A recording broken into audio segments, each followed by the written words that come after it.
ఇప్పుడే పవన్ కళ్యాణ్ గారు చెప్పినట్టు వారి యొక్క సమయ స్ఫూర్తిని నేను ఎప్పుడూ మర్చిపోలేను.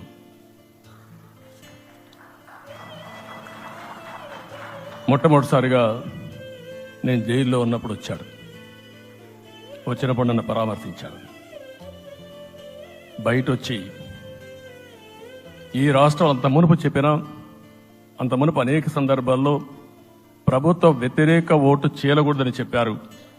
కానీ నన్ను చూసి బయటికి వెళ్ళిన తర్వాత ఈరోజు తెలుగుదేశం జనసేన పొత్తు పెట్టుకుంటున్నామని చెప్పిన మొదటి వ్యక్తి పవన్ కళ్యాణ్ గారు. నా అనుభవాన్ని మొత్తం తీసుకుని పూర్తిగా మీ అందరి సహకారంతో, మిత్రులు పవన్ కళ్యాణ్ గారి సహకారంతో పేద ప్రజల జీవితాలను మార్చడానికి అనునిత్యం ఆలోచిద్దాం. అది చేసి మన నిజాయితీని, మన కృతజ్ఞతని ప్రజలకు తెలియజేద్దాం.